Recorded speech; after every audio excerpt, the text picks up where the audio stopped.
What's up guys, it's Rogue here and welcome back to yet another amazing video on the channel. So for today's deck profile, we're going to be showing off the power of Shaddolls mixed with a bit of Phantom Knight engine. So I've been testing this deck out for quite a while and it's actually really strong in this meta and it's quite budget too. So let's get straight to this deck profile. So for the Shaddoll aspect, we're playing 2 Squimata for your Sens, 2 of the new Shaddoll, Wendy, she specials from deck, 2 Beasts for draw power. That's it for the 2 orbs. Then we're playing 1 Aria for part of the Shaddoll combo and 1 Hedgehog. So when this is centigrade, you get to add yourself some Shaddoll cards.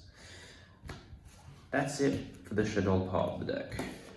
Moving on to little engines that help the Shaddoll, we're using the Perform Pal engine. This is a good engine because Damage Juggler is a light and he's also a hand trap in a sense, which you can also banish and search for Hat Tricker, which also extends your plays.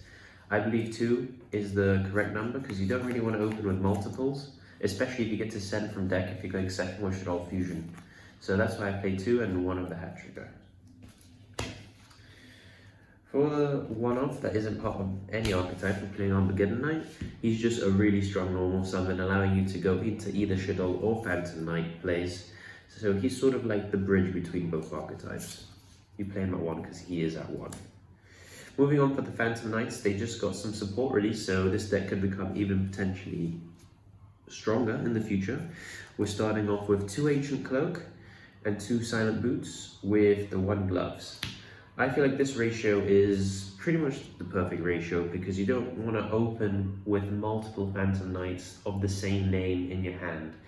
So what I'm saying is you sort of want to open just 1 of each, or at least this and either of the other Phantom Knights, and then you can use them for plays and then banish them from grave to gain even more advantage in setup for the next turn.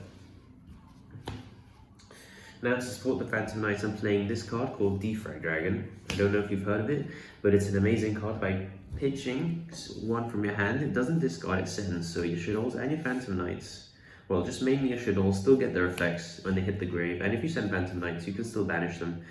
So this card I think is amazing. It's a hard once per turn, that's why I play 2. And I'm also playing 2 Junk Forward because it's just a free body on board that's level 3, and it's a warrior, so you can search it out with 3 reinforcements of the army. So I believe 2 of those is a good ratio. Moving on to the hand traps, this can also be Nibiru. Hand traps are always up to personal preference. I play Effect Veiler just for more lights in the deck to send with Shaddoll Fusion, or to potentially draw if I'm going second and they don't have, or if I'm going first and they don't have a extra deck monster. If I at least draw an Effect Veiler, I can still make Construct.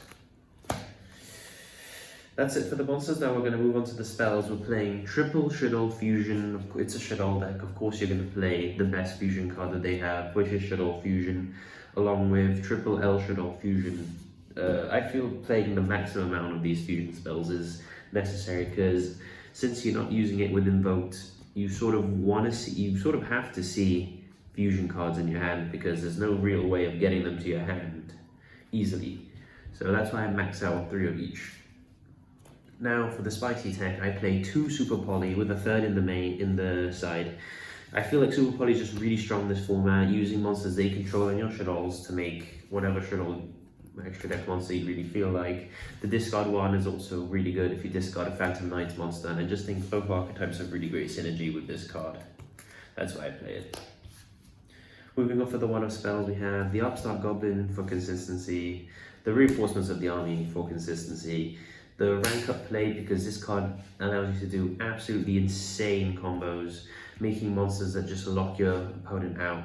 1 Foolish Burial because this is basically like Rota and Upstart Goblin, it's just consistency. And that's it for the 1-off spells. These 1-off spells are just absolutely amazing, just helps the deck get going.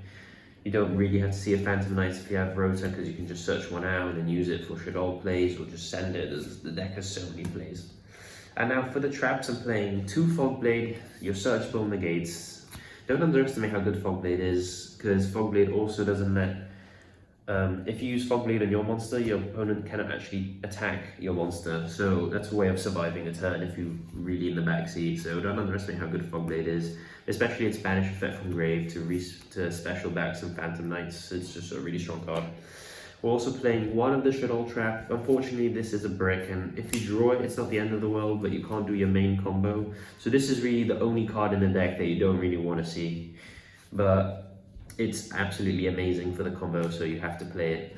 And then the last main deck trap is this card, which basically just specials itself. You set it and you can activate it that turn. If you control no trap, special. So it's a free body on board.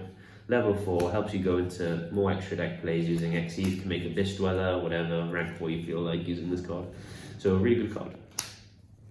Now moving on to the extra deck here. This is where the deck really becomes its own. We're using one Broadsword Dragon because this is just for OTKs. We're using one Unicorn to spin stuff away that could be a problem. Using one Cross Sheep because this just gets you back resources from the grave and helps you go into more XC's plays. We're using one Nightmare Phoenix because Floodgates can be a bit of an issue, so if you have a way of getting rid of them, discards aren't even that bad if you send Phantom Knights, so Phoenix I think is a must-have in the deck.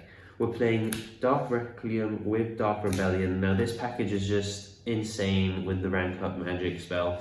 So what you do is you make him, then you target a monster, you half its attack, and then you rank it up into this, which basically is a negate and can specially back your Dark Rebellion. So it's just an absolute insane card that you get out for free with your rank up.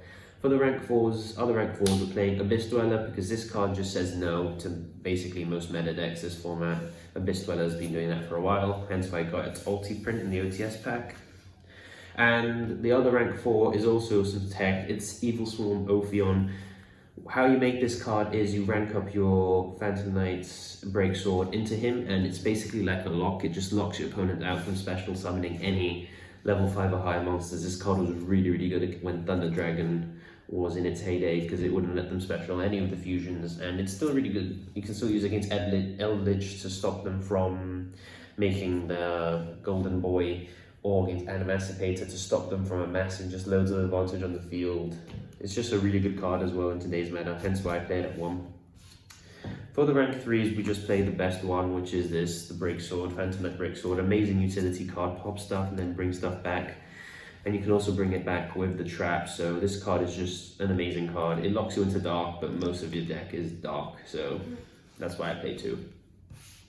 Moving on to the Shaddoll part of the deck, I'm playing 2 Construct because she's just Bay, and she sends you whatever you need for later use, part of the combo. Send the trap, and then with the Squim you send Wendy, set Ariel, and then just continue your plays. I'm sure you guys know the combo. So 2 Construct, I don't think 3 is needed because the extra deck is kind of tight for space. We're playing 1 El Shaddoll clone. This is also really good for when you want a super poly to kill your opponent, and you can just use 2 Shaddolls you control, or in the mirror match if they have Shaddolls. This card is just insane. Also negates a card, just really good card in general. And its best effect is actually when it dies. When it goes to grave, it adds you a Shaddoll card and discards you. I don't even think it discards, no, it sends you a card from your hand. Oh no, it does discard. Discard 1 card from your hand, which isn't even that bad because of your Phantom Knights. And then we also play arguably a card that should get hit in the ban list, if not this, the spell, because Wendy, most decks just can't really handle Wendy. You can only get to special summon once, and that's it. So when you have Wendy out, and if you have Evil Swarm or Ophion, they can only special once, and they can only special a level 4 or lower. So just an amazing combo that this deck has, a little lock. And the last card is Starving Venom, because your opponents most of the time have a lot of dark monsters on the field, and this just helps you break a lot of boards with Super Poly. So that's the end of the deck profile, guys. I hope you guys enjoyed my sort of budget version of playing Shaddolls this format. I think PK is a really good engine, and with its support announced, it can only really get better.